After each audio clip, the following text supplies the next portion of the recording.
Sud Radio, mettez-vous d'accord, 10h30, 13h, Thierry Staner. Mais d'abord, nous avons passé ce week-end le cap des 100 jours de protestation et de répression en Iran.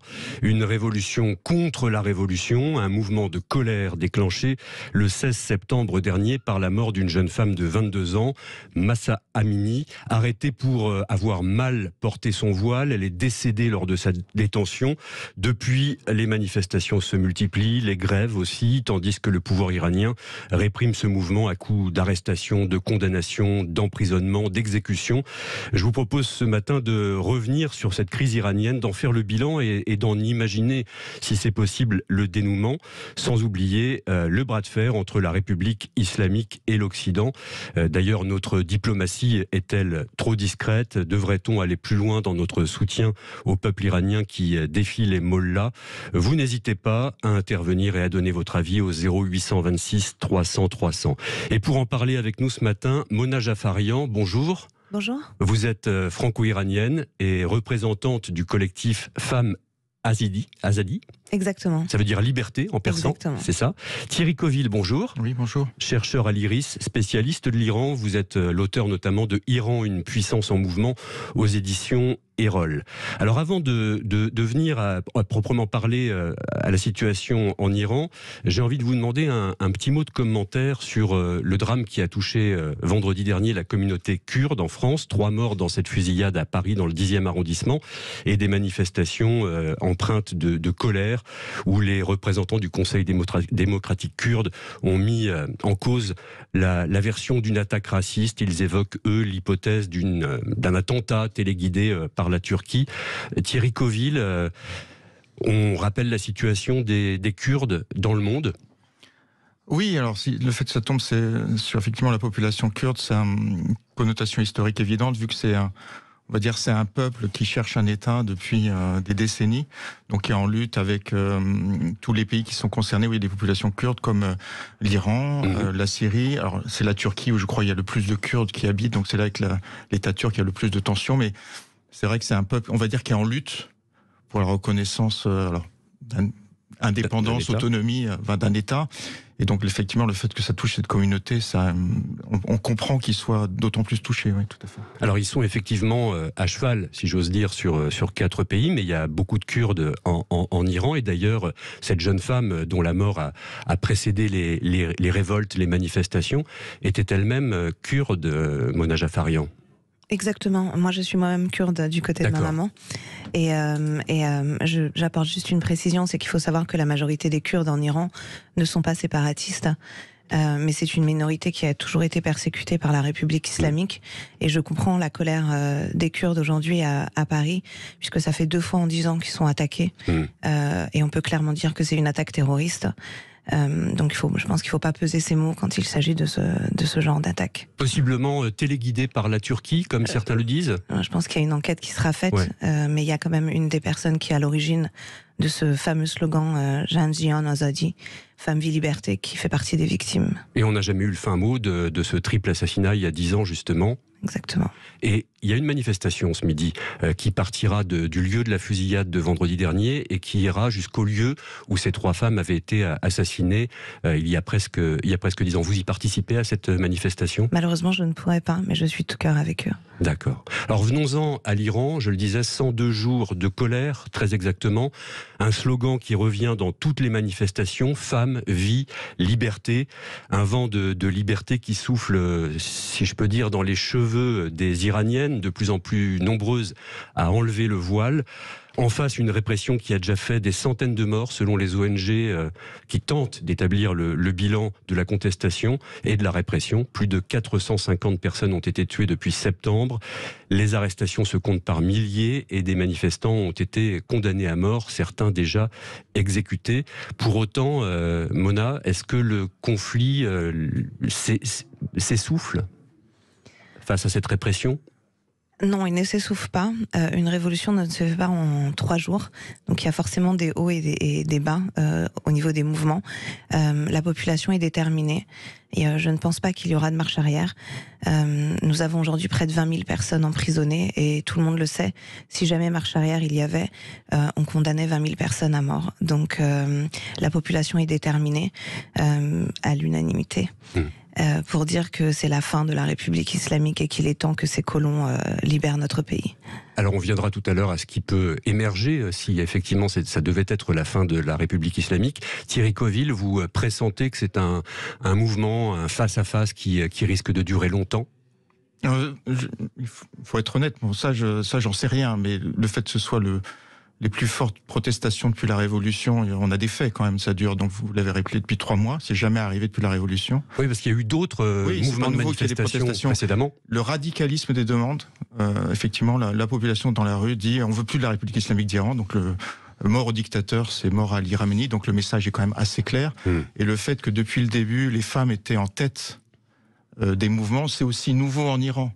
Même dans des provinces qui sont plutôt conservatrices, comme le Sistan-Baloutchistan, maintenant, quelque chose d'assez nouveau, c'est qu'on a les femmes en tête des protestations. Donc, toute une série de faits et avec, effectivement, les tensions avec, comme vous l'avez rappelé, près de 500 morts maintenant. Donc, c'est quasiment presque des affrontements qu'on a dans la rue, avec aussi également 60 morts du côté des forces de sécurité. Donc, tous ces événements font qu'on a quelque chose qu'on n'a jamais vu depuis la Révolution.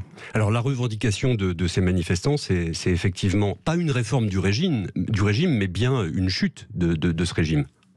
Oui, je vous disais, le radicalisme des demandes, c'est la fin de la République islamique d'Iran. On veut pas, on l'avait déjà, c'est-à-dire depuis plusieurs années, on a des slogans dans la rue qui disent, en Iran, il y avait quand même un mouvement conservateur et une mouvance plutôt réformiste, qui dit, je crois que les slogans c'était conservateur, réformateur, pour nous l'histoire est finie. Donc on sentait ce vide politique. Et donc face à cette colère, maintenant, elle dit, on se reconnaît plus dans le système politique en place, donc on veut la fin de la République islamique d'Iran. Donc, et face à ça, la logique, ce qui n'est pas nouveau non plus, la logique, on va dire, moi je dirais quand même des ultra-conservateurs qui ont tous les leviers du pouvoir en Iran, ils ne voient que la répression. On a l'impression qu'ils sont absolument incapables de proposer quoi que ce soit d'autre aux manifestants. Est-ce qu'on peut quand même sentir certaines dissensions au sein du régime, Mona Jafarian ? Faussement, oui, puisque là, ils se sentent au pied du mur et que la meilleure stratégie pour eux serait de faire croire au monde qu'ils sont capables d'être réformés. Une république islamique, déjà, c'est antinomique, mais ne peut pas être réformée. Qu'est-ce que vous allez réformer dedans ? Ils sont basés sur la charia, donc qu'est-ce que vous allez faire ? Vous n'allez pas changer les textes. La manière dont le clergé fonctionne, vous pouvez pas le changer, puisque le moindre changement veut dire la fin de la république islamique. Et je pense que pendant des années, face à une répression sanglante, parce qu'aujourd'hui on en parle, mais ça fait des années que ça dure, les gens se disaient toujours peut-être qu'une réforme pourrait au moins nous alléger un peu la peine au quotidien, mais cette fois-ci, pour de bon, les gens sont dans la rue pour dire c'est la fin, ça suffit, parce qu'on est conscient qu'il n'y a aucune réforme possible avec ce régime terroriste. Alors justement, début décembre, il y a quelques jours, les autorités iraniennes avaient vaguement annoncé la dissolution de la tristement célèbre police des mœurs. Elle existe toujours, elle est toujours là. Oui, non seulement elle existe toujours, donc c'était totalement une fake news sur laquelle tous les médias se sont jetés, mais au-delà de ça, en fait, le voile est obligatoire. Donc, quel était le but de cette annonce finalement ? En fait, l'annonce n'a été faite que par un procureur. Donc en fait, elle a pris une ampleur complètement démesurée par rapport à ce qui est fait, sachant que des fake news, ils nous en balancent à l'appel tous les jours. Donc finalement, elle a été tout de suite contredite par le pouvoir. Mais quand bien même, imaginons que ce soit une stratégie, il est très logique de comprendre que le voile est obligatoire en Iran. Donc que ce soit Paul qui vous tape dessus ou Jacques parce que vous le portez pas, ça change absolument rien. Il y aura toujours quelqu'un pour vous obliger à respecter les lois de la charia. Alors la situation en Iran, c'est aussi celle de Français. Aujourd'hui, 7 de nos compatriotes sont détenus en Iran. Maxime Trouleau, chiffre officialisé par le ministre des Affaires étrangères. Oui, par la ministre des Affaires étrangères, Catherine Colonna, le 12 novembre dernier. La ministre demandait la libération immédiate de nos ressortissants. Dans ces 7 Français emprisonnés, on retrouve notamment la franco-iranienne Fariba Abelka, soupçonnée par Téhéran d'atteinte à la sécurité nationale, ou bien Benjamin Brière, accusé d'espionnage, ou même Cécile Kohler, arrêtée en mai dernier. Et cette enseignante et son compagnon, également accusés d'espionnage, Maxime, Cécile Kohler a pu joindre ses parents. Oui, c'était le 18 décembre dernier pour la première fois en 7 mois de détention. Cécile Kohler qui vit aujourd'hui un enfer. Elle est enfermée dans une prison de haute sécurité iranienne, on pourra en reparler, avec des conditions de vie extrêmement difficiles. Mais donc, elle a pu téléphoner en visio à ses parents, sous surveillance évidemment, avec un voile. Sa famille évoque un appel très court. Cécile n'a pas pu parler librement, ont-ils expliqué. En octobre dernier, l'Iran avait diffusé une vidéo avec des aveux de Cécile Kohler qui expliquait travailler pour les services secrets français. Paris avait évidemment répondu en dénonçant une mise en scène indigne et avait évoqué pour la première fois des otages d'État. Des otages d'État. Alors Thierry Coville, les comités de soutien à ces Français détenus en Iran ont appelé à une réponse coordonnée des pays européens et notamment à rappeler les ambassadeurs. Est-ce que ça serait utile? Est-ce que ça serait une piste de couper les ponts avec le régime? Si on prend, moi je suis que chercheur, je suis pas décideur politique, mais ce qu'on voit un peu l'histoire de comment ça se passe généralement, je pense la grande difficulté dans ces cas-là, c'est qu'effectivement il y a la condamnation, parce que la plupart du temps ces gens on voit très bien, c'est une monnaie d'échange que cherche la République islamique d'Iran. La difficulté, c'est qu'il faut quand même maintenir le dialogue. Monnaie d'échange contre quoi? Alors, dans le passé, ça peut être la libération d'Iraniens qui travaillent pour la République islamique d'Iran, qui ont été arrêtés en Iran. Ça peut être, dans le cas, il y a une journaliste irano-anglaise qui avait été arrêtée, qui a passé plusieurs années en prison. C'était le fait que l'Angleterre, le Royaume-Uni paye une dette qu'il avait vis-à-vis de l'Iran. Donc, il y a plusieurs monnaies d'échange. La difficulté dans ces cas-là, c'est qu'effectivement, qu'il faut condamner, il faut être ferme. D'un autre côté, il faut aussi les faire sortir. Donc il y a aussi ouvrir des canaux de négociation. Alors ça, est-ce qu'ils sont ouverts? Sans doute. Et c'est là aussi que se joue ce type de drame. On va poursuivre cet échange sur la situation en Iran dans quelques secondes. Sud Radio, il est 10h42. Sud Radio, mettez-vous d'accord, 10h30, 13h, Thierry Staner. On parlait juste avant la pub de ces 7 Français incarcérés en Iran. Thierry Coville, par rapport à ce que le gouvernement français et les gouvernements occidentaux peuvent faire face à la colère qui s'exprime en Iran, Emmanuel Macron a bien dit mi-novembre, je le cite, « Notre admiration, notre respect, notre soutien aux personnes qui manifestent ». J'ai envie de dire que ça mange pas de pain, mais est-ce qu'au fond, les pays occidentaux ont intérêt à voir le régime iranien s'effondrer? Ça, c'est pas que spécifique à l'Iran. Là, on en revient aux questions. C'est face à ce type de drame. Ça arrive. Rappelez-vous, Tiananmen en Chine, ce qui se passe en Birmanie, etc. Qu'est-ce que peuvent faire les pays occidentaux? Je pense que les relations internationales, on va dire, malheureusement, etc., c'est quand même guidé par les intérêts nationaux des États. Donc il y a ce que disent les États, comme ça, effectivement, face à la colère, face au non-respect des droits de l'homme, etc. Et il y a aussi, ils ont quand même en vue leurs intérêts nationaux. Donc il y a un équilibre qui n'est pas évident à tenir entre ces deux. Mona Jafarian, comment gardez-vous le contact avec vos proches en Iran? Téléphone. Ouais. On arrive quand même via WhatsApp à communiquer. C'est difficile, ça coupe souvent. Maintenant, pour les jeunes qui maîtrisent, moi je dis, on a des millions de hackers finalement en Iran, mais grâce à des VPN et à des systèmes, ils arrivent quand même à se connecter. Ça reste très contrôlé, j'imagine, et dangereux pour ceux qui se risqueraient à envoyer des photos, des vidéos ou des informations critiques. Là, il a été déclaré officiellement que toute personne qui enverrait une vidéo ou une photo qui servirait aux médias étrangers serait pendue. Donc, ouais. Sur le rôle qu'on peut attendre des pays occidentaux, quel est votre regard à vous? Est-ce que on en fait assez? Est-ce que les protestations sont trop discrètes de la part des Européens, par exemple? Alors c'est mon côté iranien qui va parler, mais non, on n'en fait pas assez. Et je pense qu'il y a un moment où les pays occidentaux vont devoir intégrer le fait qu'un deal nucléaire n'est pas possible avec les mollahs, que ça fait des dizaines d'années qu'ils essayent, qu'au moment même où ils sont dans des situations critiques, ils annoncent qu'ils ont augmenté l'enrichissement de l'uranium à 60%, de la même manière qu'ils ont des otages occidentaux comme levier de peur. Ils ont ce deal nucléaire dans les mains et nous, on le répète encore et encore, il n'y a deal nucléaire que parce qu'il y a une république islamique et que si demain c'était une démocratie en Iran, il n'y aurait plus de problème et plus de crainte pour le reste du monde. Et alors, ça, je pense qu'il faut vraiment l'intégrer. Ouais. Sur le nucléaire, justement, le président Joe Biden a récemment admis lors d'un échange informel, précisons-le, que l'accord sur le nucléaire iranien de 2015 était mort et que l'Iran finirait par avoir l'arme nucléaire. Alors, on va le nuancer puisqu'il dit qu'il est mort, mais à côté de ça, ses représentants nous disent encore et encore parce que l'Iran exige des conditions qui ne sont pas réalisables. Donc il n'est pas mort parce qu'il y a une répression sanglante, il n'est pas mort parce que le peuple iranien est en révolution, il est mort parce que justement c'est les mollahs qui se permettent en plus d'avoir des demandes exagérées. Donc c'est pour ça que je dis il n'y a pas de négociation possible et je pense que le jour où le monde le comprendra et qu'on brisera économiquement cette république islamique, nous on se chargera de faire le travail à l'intérieur du pays. Thierry Coville, on peut craindre que l'Iran finisse par avoir sa bombe nucléaire? Alors, de nouveau, moi, je suis pas un homme politique et j'essaye de raisonner en tant que chercheur.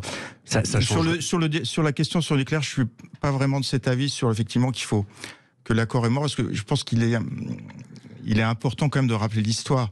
Alors, il y a effectivement des tentatives de l'Iran pour obtenir la bombe nucléaire, on le sait depuis les années 80. On est quand même arrivé à un accord sur le nucléaire, il faut quand même le rappeler, qui a été validé par une résolution des Nations Unies. Donc si on croit au droit international, c'est quand même important, en 2015, et qui donnait des garanties, parce que l'Iran quand même était à l'époque, après cet accord, complètement contrôlé par l'Agence internationale de l'énergie atomique, et l'Iran donnait des garanties que son programme nucléaire reste civil en échange d'une levée des sanctions qui écrasait quand même l'économie iranienne 2010-2011. Cet accord, c'est pas moi qui le dis, c'est l'AIEA, était respecté par l'Iran. Il y avait, je crois, 10 ou 11 rapports.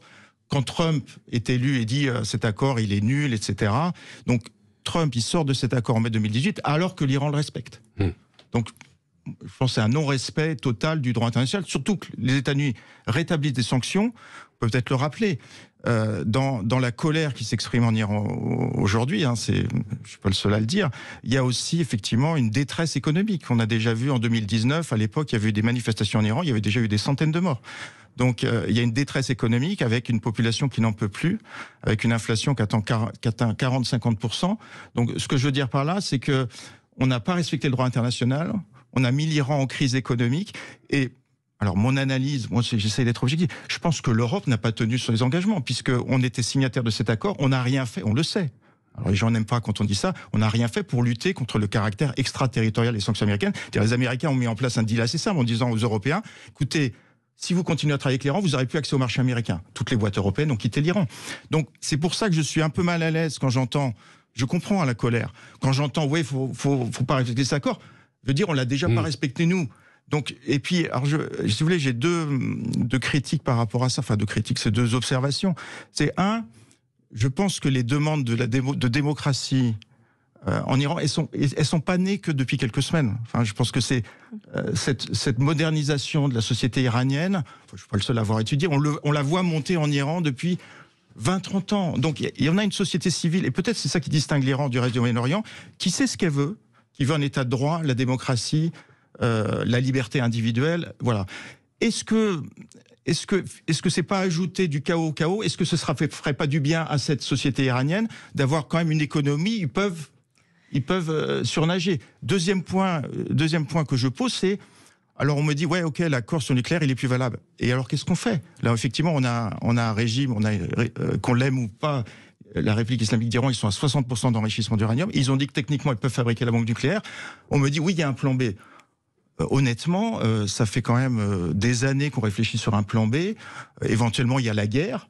Enfin, comme pour l'Iran, je pense pas que ce soit une solution. D'autres sanctions, je viens de dire, l'Iran est franchement...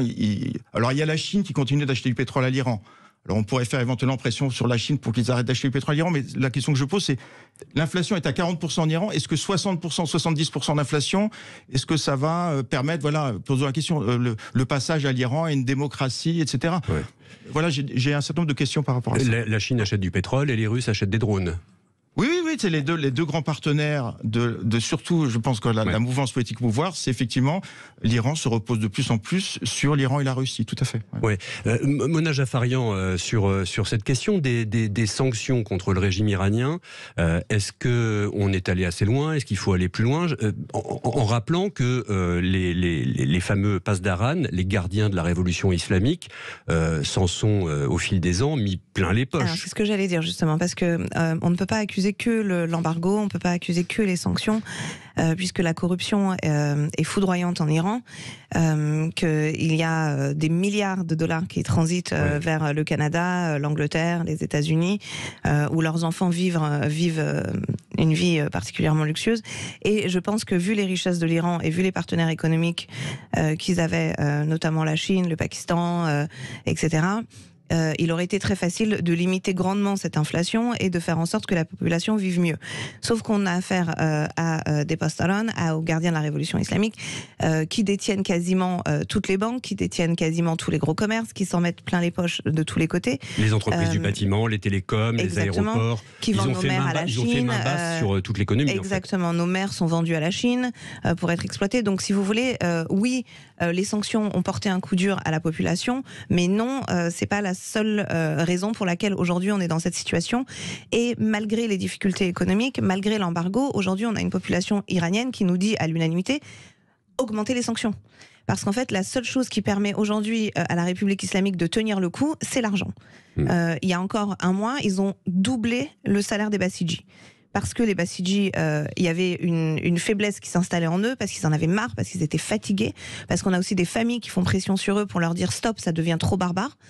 On est quand même à 70 enfants tués pour des manifestations pacifiques. Donc, voilà, donc certains rallient la contestation. Alors, il la rallie pas officiellement puisqu'elle est tuée dans l'œuf dès qu'elle apparaît, mais on le sait maintenant.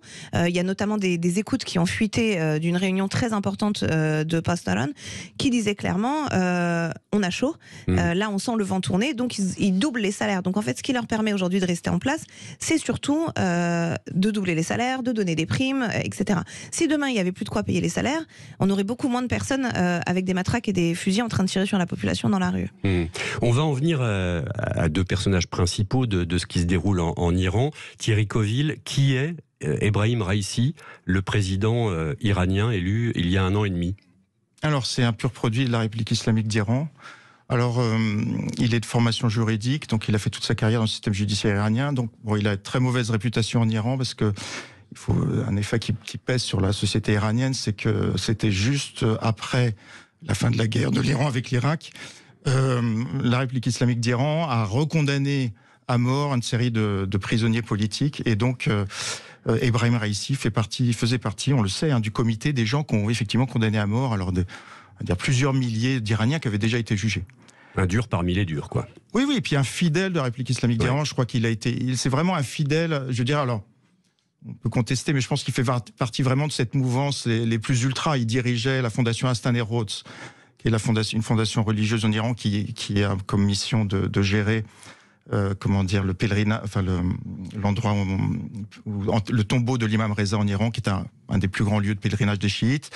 Il a fait déjà une tentative pour être candidat à la présidence de la République. Les gens ont préféré voter à l'époque pour Hassan Rouhani. Donc c'est ça que je répète. Je pense qu'il y a quand même un vide politique en Iran. Alors ça paraît peut-être compliqué d'ici France, mais cette crise économique compte peu nier parce que je suis d'accord avec vous. Il y a plein de problèmes en Iran qui sont pas liés aux sanctions. Mais quand on voit les chiffres, l'inflation, grâce à cet accord sur le nucléaire, elle était tombée à moins de 10% en Iran. Je crois que c'est 2017, si vous voulez. Et donc, le fait que, c'est assez simple, je ne veux pas embêter les gens avec un discours d'économiste, mais le pétrole en Iran, c'est 30% des recettes de l'État. L'Iran, il a perdu de ses recettes budgétaires, il a créé de l'argent pour compenser, donc on a l'inflation, est à quand même 40-50% d'inflation depuis 2018 en Iran. Et donc, ceux en Iran, quand même, qui ont négocié cet accord sur le nucléaire, comme Rouhani, ils ont été balayés à la fois politiquement, parce que les durs leur ont dit vous regardez, vous nous dites que le droit international ça marche. Regardez, il y a les sanctions, etc. Donc ils n'existent plus politiquement. Et la population, moi je suis allé en Iran fin 2018, j'ai vu cette colère. Donc les gens étaient en colère. Donc ce que je veux dire par là, c'est qu'il y a eu un vide politique en Iran après la sortie de Trump de l'accord. Et là, effectivement, face à ce vide politique, les durs, qui n'en demandaient pas moins, ils ont pris tous les pouvoirs et ils ont fait élire Ebrahim Raïssi en tant que leur candidat aux élections présidentielles. Mona Jafarian, sur cette crise économique qui découle des sanctions, mais aussi de la situation actuelle, de la crise actuelle. Et je rappelle que la monnaie iranienne a aussi été fortement dévaluée ces derniers temps, moins 20% par rapport au dollar depuis le début de la contestation. Quels sont les témoignages que vous avez de vos proches, de ceux qui vous appellent d'Iran sur les difficultés économiques qu'ils rencontrent de plus en plus? Alors c'est très dur, c'est vraiment très dur pour la population maintenant parce qu'effectivement l'inflation a battu des records et que la monnaie ne vaut vraiment plus rien. Ouais. Donc même acheter du riz, de la viande, des choses comme ça devient très compliqué pour la plupart des gens. Mais malgré ça, vous voyez, les grévistes tiennent le coup. La population essaye d'acheter le moins possible. En fait, les gens ont compris que le meilleur moyen de mener cette révolution, au-delà d'aller dans la rue, c'est de briser économiquement les mollahs. Et c'est un peu ce qui les gens sont en train de retirer l'argent des banques massivement. Donc tout le monde va retirer. Les banques n'arrivent même plus à donner de l'argent aux gens. Donc oui, ils sont en train de se mettre dans une situation compliquée, mais ils savent que le salut est au bout et que si on veut y parvenir, il va falloir employer ce genre de moyens. On va continuer cet échange après les infos de 11h et puis on s'intéressera quand même à l'autre personnage central, c'est Ali Khamenei, 83 ans, qui est le guide suprême de la révolution islamique. On revient après les infos, à tout de suite, il est 10h58 sur Sud Radio. Sud Radio, mettez-vous d'accord, 10h30, 13h, Thierry Staner. Sud Radio, mettez-vous d'accord, 10h30, 13h, Thierry Staner. Déjà plus de 100 jours de manifestations et de répression en Iran. Pour en parler avec nous ce matin, Mona Jafarian, franco-iranienne et représentante du collectif Ahmadi. Thierry Coville également, chercheur à l'IRIS, spécialiste de l'Iran. Et puis vos réactions sur la page Facebook de Sud Radio ou au 0826 300 300 sur la page Facebook Mona Azijoun nous dit merci Mona, une vraie patriote avec des petits cœurs. Voilà, le message est passé. On parlait avant les infos du président Ebrahim Raïssi. Il y a l'autre personnage dont il faut parler évidemment, c'est le guide suprême Ali Khamenei. Il est lui âgé de 83 ans. Que peut-il se passer après sa mort? Est-ce qu'il a déjà désigné un successeur, Thierry Coville? Oula, je pense pas. Je pense pas. On a parlé, il y a eu plein de discussions en Iran. Comment se passerait effectivement? Ça, c'est un problème parce que c'est le poste central. Il faut rappeler peut-être pour les. Oui. Donc le poste de guide de la République islamique d'Iran, il est central parce que c'est la personne qui a tous les pouvoirs en fait en Iran. Je veux dire, c'est la première personne du système politique iranien. Et il symbolise, c'est pour ça que c'est très important, c'est la clé de voûte du système politique. Il symbolise, ça doit être un religieux qui doit occuper ce poste. Donc il symbolise, pour faire facile, la supériorité du religieux sur le politique. Donc vous imaginez, c'était créé pour l'ayatollah Khomeini, ce poste. Donc il y a eu simplement une passation de pouvoir, c'était en 1989, après la mort de l'imam Khomeini, et ça s'est fait dans des conditions complètement, on ne sait pas trop, enfin peu transparentes. Et Ali Khamenei est devenu guide de la République islamique d'Iran, et Hashimi Rafsanjani est devenu président de la République. Donc ils ont un peu, sans doute, réparti les rôles entre deux. C'est une grande question, parce que bon, moi, on me pose la question assez régulièrement. Il est malade, qu'est-ce qui va se passer? Je réponds, j'en sais rien. Par contre, je peux vous dire que... Enfin bon, il a 83 ans, donc il est pas éternel. Le leader, il est très important aussi, parce qu'il est leader, je pense, alors, cette mouvance ultra radicale, qui veut pas la démocratie en Iran. Je pense que lui, en tant que guide, on a vu une évolution en Iran à partir du moment où il a été nommé guide, c'est qu'avant... l'ayatollah Khomeini avait plutôt un rôle, je dis pas qu'il n'avait pas d'influence, mais il essayait d'être au-dessus de la mêlée. Lui, il fait partie de la mêlée, et cette mouvance, on va dire, qui défend le principe de Velayat Fari, qui est la supériorité du religieux sur le politique, elle est devenue, et je pense que c'est à la fois sa force et sa faiblesse, un parti comme un autre, c'est qu'il pousse ses candidats, donc il veut récupérer tous les pouvoirs. Donc d'un côté, il arrive, on l'a vu depuis 2018, à récupérer tous les pouvoirs en Iran. D'un autre côté, c'est aussi sa faiblesse, parce que les gens, si vous voulez, en Iran, il y a quand même, je vous dis, une mentalité un peu démocratique, dit, ok, vous voulez le pouvoir, qu'est-ce que vous avez fait? Donc les gens, ce qu'on lit dans la presse modérée qui existe en Iran, c'est, ok, vous nous avez dit que vous alliez régler les problèmes économiques du pays, on vient d'en parler, situation économique est catastrophique. Donc si vous voulez, il a récupéré tous les pouvoirs, mais quelque part, il s'est, pour employer un autre mot, sécularisé, c'est-à-dire qu'il est devenu, cette mouvance est un parti comme un autre, et les Iraniens, on le voit sans doute aujourd'hui, ils demandent des comptes. Vous prenez le pouvoir, qu'est-ce que vous en faites? Mona Jafarian, Ali Khamenei, le guide suprême à autorité, surtout sur la justice, on parlait tout à l'heure des passes d'Aran, c'est lui qui pilote le mouvement de répression c'est Dieu. Actuel. En fait, sa parole, c'est comme si c'était la parole de Dieu. Donc, toute offense à sa personne, toute offense à ses idées est passible de la peine de mort, puisque pour lui, il représente la parole divine en Iran. Et il est le symbole suprême de tout ce dont les Iraniens ne veulent pas. Et qu'imaginez-vous qu'il puisse se passer s'il venait à décéder ? Alors déjà, j'espère qu'il sera encore en vie pour voir la fin de cette révolution et pouvoir être jugé comme il mérite. Mais s'ils savent, alors je sais qu'ils ont une très grande crainte justement de le voir disparaître avant la fin et du coup d'être encore plus fragilisé dans les mouvements actuels, puisque sa disparition, c'est très opaque. Effectivement, on ne sait pas comment il décide de qui viendrait derrière. Est-ce qu'il trouverait une figure assez charismatique pour réussir à tenir les quelques pourcents j'essaye de trouver un mot correct, mais quelques pourcents de partisans de leurs idées qui seraient encore voilà. Mais en tout cas, oui, c'est Dieu suprême pour eux. Alors, une particularité du mouvement de protestataires en Iran, c'est qu'il n'a pas de leader. Mona, c'est une faiblesse ou c'est une force ? Alors, moi je dis toujours, un leader, c'est ce qui s'est passé avec Khomeini et on nous a volé cette révolution, puisque Khomeini s'est accaparé la révolution iranienne, les gens ont dit non au Shah et derrière, avec l'aide d'étudiants islamistes gauchistes à l'époque, on s'est retrouvé avec Khomeini au pouvoir et avec d'autres aides. Mais on a des leaders, puisque on n'a pas Internet. On n'a pas de médias, on n'a pas de moyens de diffuser une information à échelle. L'Iran, c'est 4 fois la France, c'est 85 millions de personnes. Et pourtant, quand on décide d'une grève nationale de 3 jours, 90% des commerces du pays se mettent en grève. Donc on a des leaders, en fait. On a des leaders routiers, on a des leaders du bazar, on a des leaders étudiants. Et en l'espace de quelques jours, on arrive à organiser des grèves massives. C'est pas l'anarchie, parce que... oui, mais là, on est dans la contestation. Alors imaginons que le régime des mollahs tombe, quelle sera l'alternative politique ? Alors ça, c'est les Iraniens à l'intérieur du pays qui le décideront. Maintenant, on a énormément de personnes très charismatiques qui sont aujourd'hui soit assignées à résidence, soit emprisonnées à Evin. Mais on a également... soit à l'étranger ? Voilà ce que j'allais dire. Et on a aussi des personnes à l'étranger qui aujourd'hui sont pleinement conscients du rôle qu'ils ont à jouer, mais qui le disent également, nous ne serions là que pour apporter la démocratie en Iran et permettre un référendum, des élections et d'apporter la démocratie. Nullement pour prendre le pouvoir, puisque on est tous d'accord, je pense, au sein de la diaspora, pour dire que les seules personnes aujourd'hui à même de dire ce qu'elles veulent pour l'Iran sont ceux qui ont risqué leur vie à l'intérieur du pays.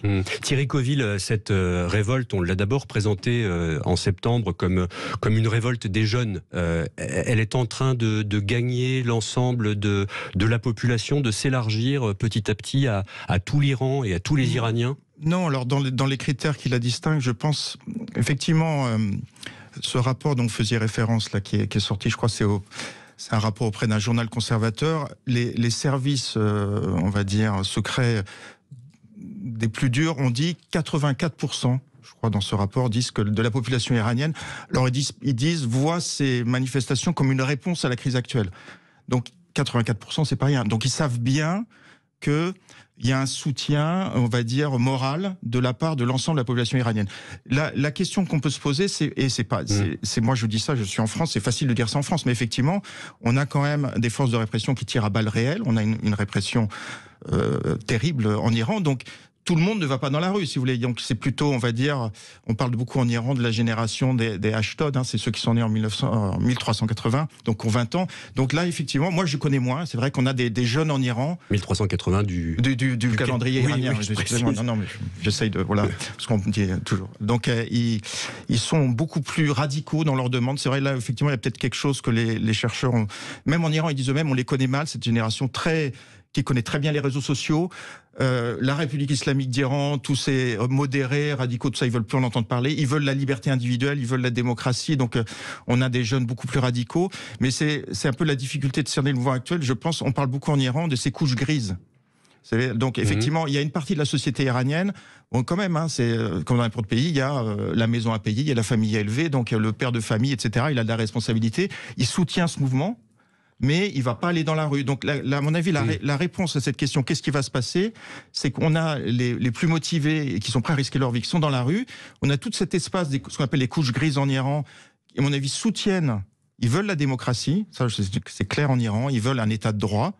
Ils veulent la séparation du religieux et du politique, mais il y a l'idée, voilà, on risque pour soi. Puis il y a aussi l'idée, qu'est-ce qui va arriver après ? Il faut reconnaître en Iran, c'est facile de dire ça à Paris, mais les Iraniens qui ont fait déjà la révolution il y a 40 ans, ils voulaient pas forcément une république islamique, ils ont une république islamique. Il y a aussi, ils veulent la démocratie, mais est-ce que ça vaut le coup de tout casser ? Donc, c'est pour ça, la réponse à votre question, c'est cette couche grise, qu'est-ce qu'elle va prendre comme décision ? Mais c'est vrai qu'on a une minorité avec des jeunes, mais pas que des jeunes, hein. Vous avez on a vu ces femmes, on en a beaucoup parlé sur des vidéos, des femmes âgées qui disent, j'ai toujours porté le voile, mais je suis prêt à l'enlever parce que je soutiens cette révolution, etc. Donc, mais on a plus les jeunes qui prennent des risques dans la rue, tout à fait. Alors, je suis ravi qu'on ait cet échange ce matin qui nous éclaire, nous, Français, sur la situation en Iran qui est complexe, y compris pour les politiques et les diplomates. Laurent Fabius avait dit à propos de l'Iran, on n'y comprend pas grand-chose. Il y a des groupes, des sous-groupes, des factions, des anciens, des nouveaux, les plus durs, les moins durs. C'est vrai que c'est difficile de décrypter la société iranienne, Thierry Colville. Non, ça c'est simple. Que ce soit modéré ou ultra-conservateur ou conservateur ou peu importe, c'est tous les mêmes en fait. Donc c'est hyper simple de comprendre le système aujourd'hui. On a un clergé, on a leurs forces armées, ils détiennent tout le pouvoir, toutes les richesses, la corruption c'est eux, les crimes c'est eux, les exactions c'est eux, et c'est hyper simple à comprendre. On a une population qui est très instruite, très éduquée, qui a soif de démocratie et qui est prête à tout aujourd'hui pour se débarrasser. Donc effectivement, je vous rejoins sur le fait que c'est plus compliqué pour les générations d'avant, et énormément le disent, le courage qu'ont cette nouvelle génération TikTok, les anciens ne l'avaient pas forcément, donc ils avaient la même soif de liberté, mais peut-être moins enclins à risquer leur vie pour ça, même s'ils l'ont fait de nombreuses fois. Donc aujourd'hui, je pense que ça va être un peu plus long pour qu'ils rejoignent la rue, parce que forcément on est face à un des régimes les plus barbares qui existent actuellement au monde. Je vais pas vous faire le tour de toutes les exactions qui sont commises, mais c'est inimaginable ce qui se passe en Iran réellement.